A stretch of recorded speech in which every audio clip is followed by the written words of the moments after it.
Com Não Fale o Mal chegando aos cinemas 2 anos depois do lançamento de Speak No Evil, eu decidi fazer esse vídeo comparando a versão original com o remake norte-americano, as semelhanças, as diferenças, e ver se de fato havia necessidade de ter um remake tão rápido assim. Speak No Evil é um terror dinamarquês que foi escrito pelos irmãos Christian e Mads Staftrup e foi dirigido pelo Christian, e foi lançado no Festival de Sundance de 2022, e em setembro daquele mesmo ano teve um lançamento pequeno nos cinemas dos Estados Unidos e depois foi para a plataforma de streaming lá, o Shudder, né, que é aquele serviço de streaming só de filme de terror, que eu super queria que tivesse aqui no Brasil, mas infelizmente não tem. A história mostra o Bjorn, a Louise e sua filha Agnes, uma família dinamarquesa, conhecendo o Patrick, a Karen e o Abel, uma família holandesa, durante as férias. Um tempo depois, a família dinamarquesa recebe um convite para ir passar um final de semana na casa rural da família holandesa, e eles decidem ir. O remake norte-americano, por sua vez, ele é escrito e dirigido pelo James Watkins, que já trabalhou em outros filmes de terror, como por exemplo A Mulher de Preto, e dirigiu um episódio do Black Mirror que eu acho que chocou bastante gente, que é o Shut Up and Dance. A história, por sua vez, acompanha Ben, Louise e Agnes, que são uma família americana, conhecendo o Perry, a Ciara e o Ant, que é uma família britânica durante umas férias. E aí, um tempo depois, a família americana que mora em Londres recebe esse convite para ir passar um final de semana na casa da família britânica no interior, tal, e decidem ir. Ambos os filmes partem da mesma premissa, mas a versão de 2022 é sobretudo um terror do desconforto. Ele é um slow burn, ou como eu vi alguém comentando numa rede social, eu achei muito legal abrasileirar o termo, porque tem essa expressão aqui, em banho-maria, o desconforto da família dinamarquesa tentando ser educada diante de cada vez mais falta de educação da família holandesa. O filme vai escalando nas situações e forçando para ver até onde vai essa polidez toda, essa educação toda da família dinamarquesa. Dentro disso, ainda há um pouco da incomunicabilidade entre as famílias, no sentido de que o filme ele é boa parte falado em inglês, mas tem os momentos que eles estão falando as suas línguas nativas, o que traz até um pouco a perspectiva das diferentes culturas, que não serve como uma justificativa, mas é uma desculpa encontrada muitas vezes pela família dinamarquesa para meio que lidar e passar por cima de certos comportamentos da família holandesa. Fora que tudo isso, ainda tem a questão da trilha sonora, que eu acho que é o fator que eu mais gosto da versão de 2022, que ela é insistente em mostrar que tem algo de estranho, algo de errado naquilo tudo. E não é usada somente em momentos de tensão. Logo no começo do filme, que não tem exatamente nada demais acontecendo, a trilha tá lá, se fazendo presente e te incomodando, para mostrar que o incômodo ele é constante dentro desse filme, não só em momentos pontuais. O incômodo vem muito, talvez, do principal ponto que esse filme quer se fazer valer, que é ser educado demais. Olha, a partir daqui eu vou começar a falar com spoiler dos dois filmes, então fica o aviso. E se você ainda não se inscreveu no canal, assina. Se você não quiser se inscrever, só deixa o like, que isso ajuda demais o YouTube a entender que esse vídeo é legal e mandá-lo para outras pessoas. O remake americano, por sua vez, ele passa por situações parecidas, e aí eu não sei se é porque eu tinha visto a versão original pouco tempo antes, mas vendo a americana, eu sinto que, mesmo passando por lugares parecidos, ele pega muito mais leve nessas situações. E por consequência, muito do desconforto que era causado fica muito mais tranquilo de se acompanhar. Ele perde muito da força nesse sentido. Mas por outro lado, a versão americana acrescenta coisas que pra mim eu acho que foram legais, como dar mais background, tanto para o casal americano, então a gente vê muito do Ben e da Louise passando por um momento complicado no relacionamento, onde houve uma traição por parte da Louise, ou então no casal britânico lá, a gente tem o Perry com a Ciara, que traz questionamento sobre o passado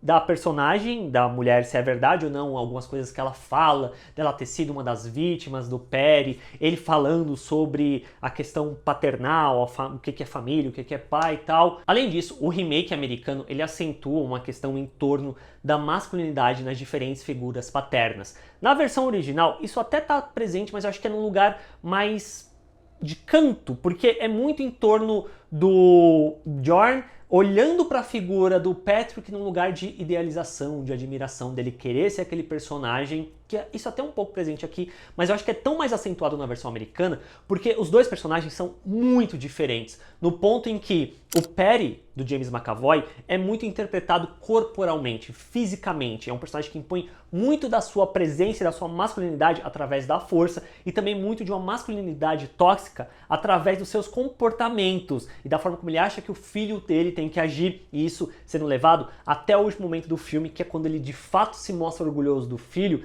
por uma visão totalmente distorcida. Enquanto que do outro lado, a gente tem o Ben, que é interpretado pelo Scott McNally, que é um personagem totalmente apático, ele não se posiciona, ele não age, ele não se incomoda com as coisas, ele é um bananão. E eu acho que essa diferença fica tão gritante entre esses dois personagens e acentua ainda mais, às vezes, você olhar pro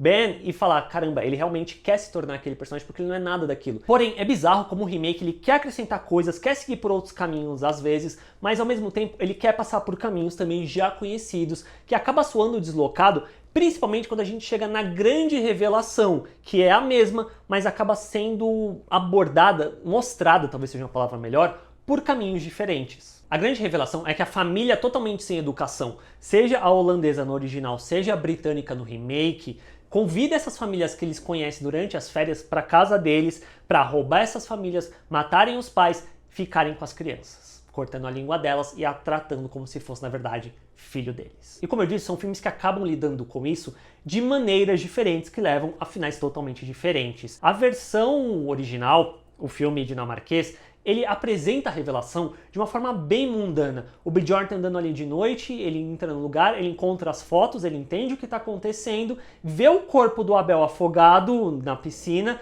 e aí ele pega a família no meio ali da noite e tenta fugir. O remake, por sua vez, dá muito mais atenção para isso e, por consequência, dá muito mais agência, dá mais ação para as crianças, que na versão original meio que só estão ali. Aqui a gente vê muito o Andy tentando alertar a Agnes já antes e ele não consegue. A gente vê ele levando ela ali pro lugar onde tem todas as coisas escondidas para aí sim ela descobrir a verdade, avisar a mãe, avisar o pai e eles tentarem fugir. Só que aí, enquanto que na versão original eles tentam fugir de noite, ali no meio da madrugada, nessa versão eles tentam sair durante o dia e isso vai sendo usado para construir a tensão de uma maneira diferente. O filme de 2022, ele escala isso no ponto da família ser capturada, mostrarem cortando a língua da Agnes na frente dos pais dela e aí, por fim, matam o Bjorn e a Louise apedrejados, totalmente nus, que tem até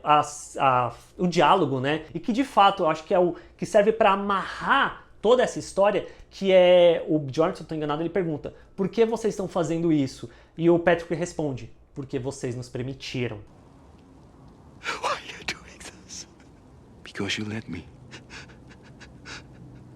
O suprassumo de vocês deixaram tanto, vocês foram tão permissivos, tão educados com a gente, que a gente foi fazendo o que queria com vocês e vocês não fizeram nada de volta. Que gira muito em torno até desse ponto da passividade dos personagens no final das contas. E é o que eu já havia dito antes no vídeo do remake, querer passar por pontos parecidos, ele tenta colocar esse diálogo, só que eu acho que não funciona por dois motivos. O primeiro, é num lugar totalmente diferente, porque no original é no final do filme, já aconteceu toda a desgraça possível, e aí aquilo só é a culminação daquilo tudo. Enquanto que aqui ainda vai começar a acontecer, eles foram capturados, vão cortar a língua da Agnes, então tipo, não tem o mesmo impacto ao meu ver, e segundo, é o começo do clímax aqui no caso, então as coisas escalam para um lugar diferente, onde a família americana entra para dentro da casa é meio pleonasmo, mas enfim, eles entram para casa, fecham tudo e tentam se proteger ali, lutar pela sobrevivência deles, enquanto tá o Perry, a Chiara tentando entrar para matá-los e pegar a Agnes. E aí eu fico com a impressão que o remake ele segue por um caminho mais fácil, onde o heroísmo dos americanos combatem o mal alheio. A versão de 2024 eu sinto que ela vai muito nesse lugar de colocar um incômodo, mas nem tanto, e atenua todo o choque possível, onde o maior choque seria justamente a questão da língua, que no original vem ali abruptamente, do nada, na tua cara. Essa versão nem chega a esse ponto, muito nessa questão da moral mesmo, sabe? O que, em certo nível, eu acho que se conecta um pouco com uma entrevista que o Park Chan-wook deu para IndieWire na época que ele estava ali lançando o Decisão de Partir. Eu acho que quando você refaz um filme e ele é feito com uma cultura e perspectiva particulares de um local, isso pode ajudar o público local a apreciá-lo melhor. Eu acho que um dos principais pontos do remake é justamente esse, de ficar mais palatável para o público geral, principalmente, sei lá, para o público norte-americano, e também acaba se ligando muito com a visão do próprio diretor, porque ele chegou a dar uma entrevista para o Total Film em que ele falou o seguinte de estar fazendo um remake. Nosso filme é muito menos explícito. Desde que eu me tornei pai, acho que estou mais consciente de não ter apenas um horror mecânico. Falado tudo isso, talvez até seja uma opinião impopular, mas eu gosto mais do remake. Eu acho que toda a parte do desconforto do original é muito melhor, eu gosto muito mais daquilo. Mas eu não gosto nem um pouco do terceiro ato, do clímax, e não é nem tanto pelo caminho que ele decidir, pelo final pessimista. Eu não tenho nenhum problema com isso, mas eu acho que ele não amarra tão bem os pontos que ele queria, a parte de cortar a língua e tudo mais, eu acho que fica num choque tão gratuito em certos níveis. Eu entendo quando falar, porque é uma alegoria, é uma metáfora para você não ser permissível, para você não ser educado demais, mas eu não acho que funciona bem, pelo menos não funcionou pra mim. O remake, ele pega ali a mesma premissa, trabalha também a burrice das atitudes dos personagens, e eu me diverti muito com esse filme, principalmente por conta do James McAvoy, que ele sabe fazer esses personagens que são amedrontadores, que você vê que existe uma monstruosidade ali, mas ao mesmo tempo você fica fascinado para continuar acompanhando aquele personagem. Eu acho que ele tá muito bem dentro desse filme e ele é uma força justamente de você ver como ele impõe muito da presença dele em todo momento, em toda situação. Eu só acho que o filme poderia ir para um caminho mais amargo com seu final também, e dá para ver claramente o caminho que dava para seguir em relação a isso. Se explorasse mais a questão da Kiara, de algum nível, se colocasse o Perry, sei lá, para morrer também, o Perry não, o Ben para morrer no final, eu acho que também seria talvez um caminho interessante, porque eu acho que talvez o que mais acaba me incomodando um pouco na versão americana é muito essa moralidade estadunidense de ter um final feliz no final das contas. Eu acho que esse acaba sendo o principal problema do remake, porque eu acho que quando ele acrescenta suas coisas, eu não tenho problema com isso, eu acho que ele acaba fazendo isso de uma forma legal, mas a questão do final, de ter um momento chocante, acaba recaindo sobre o Ente matando o Perry lá com um pedaço de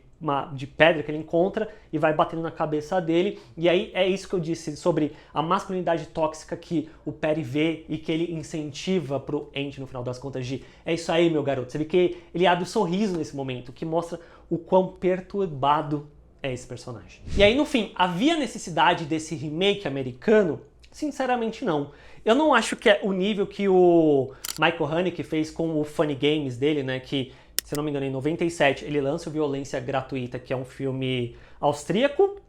que ele fez pensando ali pro público norte-americano, só que os americanos não assistiram, e aí 10 anos depois, o próprio Michael Haneke vai e faz um remake americano pro público americano, e o público americano se choca com o filme e tal, e ele alcança o que ele queria, fazendo essa transposição da sua versão original para alcançar o público americano, mas sem mudar nada no processo. Eu acho que o remake de Não Fale o Mal, ele habita um lugar muito estranho, porque antes havia muito essa questão dos remakes de filmes de outras línguas serem feitos para os estadunidenses porque eles não gostam de ler legenda. Só que com o advento do streaming, várias séries de sucesso como Round Six, A Casa de Papel, o Dark, alcançando o mundo todo e sendo esse sucesso gigantesco, talvez as pessoas estejam lidando com ler legendas de uma forma diferente. Tem a questão que talvez eles possam estar assistindo dublado, não dá pra saber, mas você pegar um filme de 2022, que já é falado a maior parte com a língua inglesa mesmo, sendo falado em inglês, e 2 anos depois você fazer um remake quase que instantâneo, talvez caia muito mais no lugar dessa busca incessante de dinheiro, né, que no final das contas tudo se resume a isso, da Blumhouse querer ganhar um dinheirinho a mais ali, do que exatamente haver necessidade. Porque se você pensar bem, não há. Talvez é muito mais na questão de mudar o choque para tornar justamente mais consumível por um público amplo. E aí, se você curte muito o Speak No Evil original, talvez você se incomode um pouco com as mudanças que o remake americano te apresenta. Eu achei um filme ok, nada demais, mas acabou me entretendo ali durante a sua duração. Você curte o Speak No Evil original? Deixa aí nos comentários, deixa o que você achou da versão americana quando você assistir. O joinha ajuda demais esse vídeo a chegar a mais pessoas. Assina o canal e a gente se vê na próxima.